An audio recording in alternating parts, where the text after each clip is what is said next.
Le Nord Kivu et l'Ituri sont deux provinces aux états de siège, un régime spécial instauré par les autorités du pays depuis mai 2021. Située dans l'est de la République démocratique du Congo, cette région fait face à une instabilité due à la résurgence et la dynamique des groupes armés. Ici, Bunia, Katoto, pour arriver à Largo, c'est pas possible. Hein. C'est pas possible. Vous quittez Bunia, vous arrivez à Fataki, ce n'est pas facile. Quand vous traversez Jina, vous êtes vraiment dans une zone où c'est Dieu seul qui peut vous aider. Même les gens que vous allez rencontrer à cours de route, il n'y a pas de différence entre eux et les militaires. Donc les militaires et les miliciens. Donc vous ne sentez pas la différence. Donc c'est très grave. Il y a des tensions par-ci, par-là, d'une part des groupes de pression, d'autre part ce sont les acteurs politiques qui ne sont pas aimés.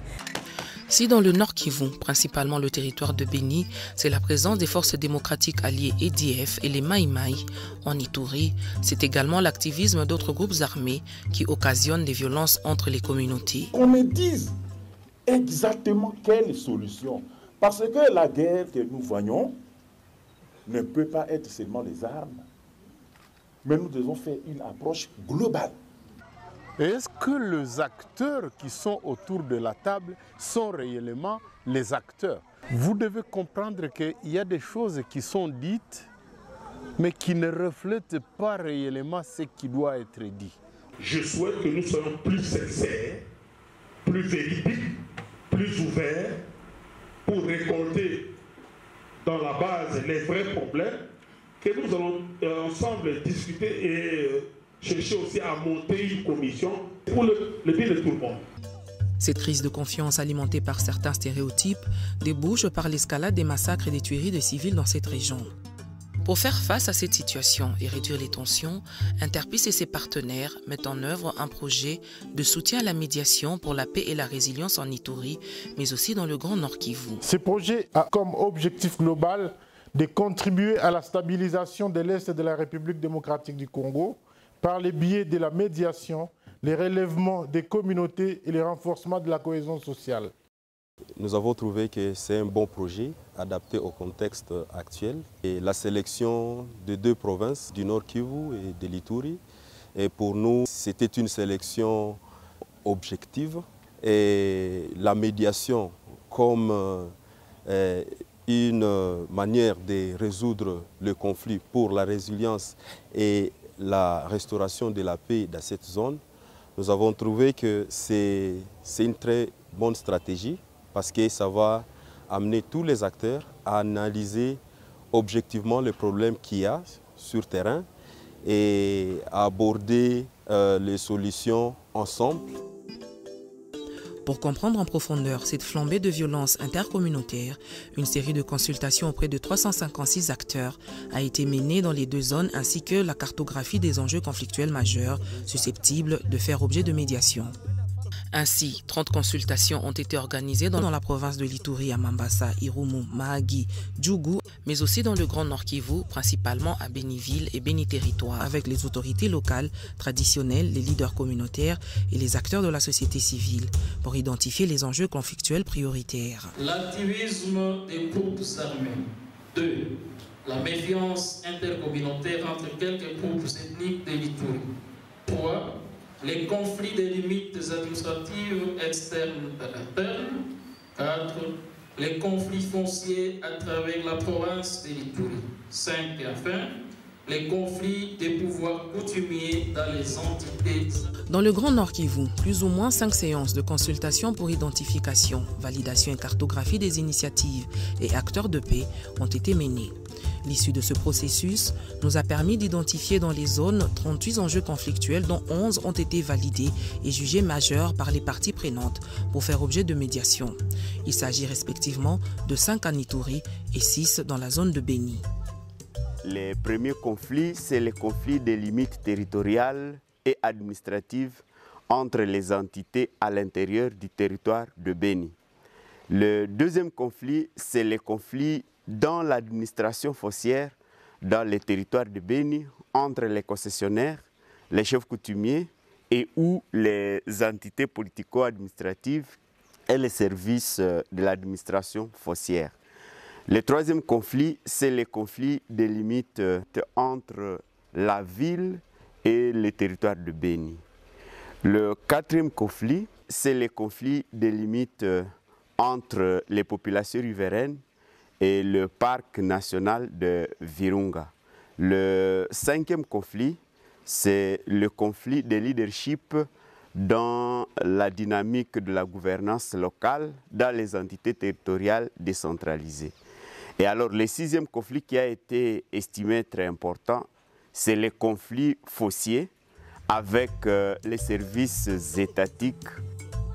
En octobre 2022, par exemple, Interpis a fait la restitution du rapport de la cartographie des acteurs de médiation et structures de résolution de conflits.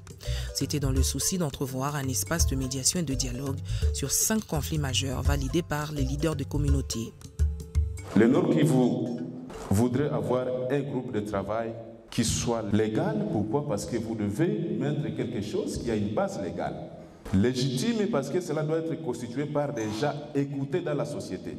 Inclusif parce que toutes les femmes, les hommes et les jeunes accrédités par les structures communautaires doivent être dedans.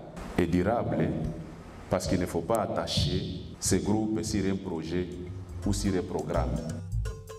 Cette fois-là, nous nous constituons un médiateur pour que le groupe consultatif créé accompagne le problème que connaît la ville. Et donc, nous pouvons nous féliciter d'avoir une commission avec des membres potentiels de ce groupe consultatif de médiation en province, parce que cette commission va être un trait d'union, la synthèse de nos efforts en province, peut-être un organe technique qui utilise les autorités, qui utilise l'Assemblée provinciale, qui utilise la société civile pour accélérer nos efforts de résolution de conflits en province de l'Ituri. Cette démarche a été saluée par le vice-gouverneur de la province de l'Ituri. Pour lui, en mettant les enfants de l'Ituri autour d'une même table, Interpis facilitera le retour de la paix dans les deux provinces. Nous remercions l'ONG Interpis pour tous les efforts que vous menez de près ou de loin à la pacification de nos deux provinces.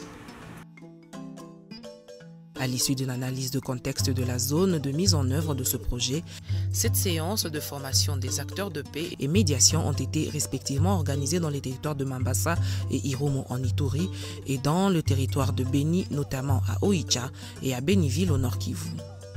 Des fois, ça arrivait, on confondait certains concepts, notamment le conflit. On ne comprenait pas concrètement le conflit, c'est quoi. Les techniques pour trouver solution à des conflits.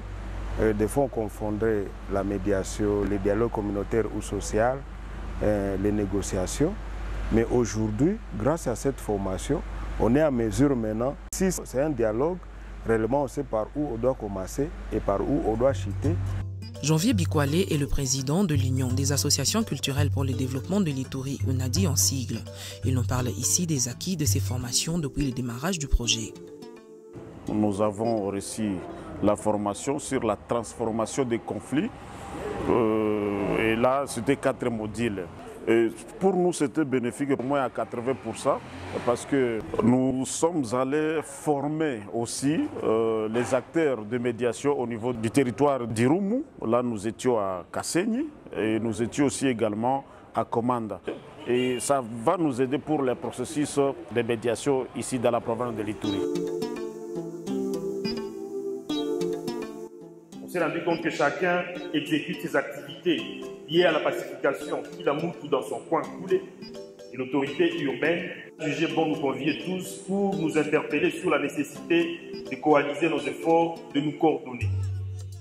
L'approche se voulant le plus inclusive que possible, une coordination des actions des acteurs œuvrant dans le peace building s'est avérée nécessaire pour un accompagnement efficace du processus de médiation. C'est ainsi que le projet a mis en œuvre 8 mécanismes de prévention et de gestion des conflits regroupant les acteurs œuvrant dans la consolidation de la paix autour des autorités politico-administratives de chaque entité, en vue d'éviter le chevauchement dans les interventions et maximiser l'impact des projets mis en œuvre en faveur des communautés bénéficiaires. Nous sommes vraiment très heureux puisque Désormais, nous n'allons pas chaque fois travailler en ordre dispersé. Et nous devons nous unir et nous souder afin qu'un jour, la paix que nous espérons chez nous puisse venir, afin que chacun puisse se dire vraiment elle a apporté quelque chose pour que la restauration de la paix revienne chez nous. Financé par l'Union européenne, Interpeace, dans un consortium réunissant les organisations Action pour la paix et la Concorde et Pauli Institute, ainsi que l'Université de New York, a entrepris depuis février 2022 quelques activités pour renforcer la confiance et la réconciliation entre les membres des différentes communautés.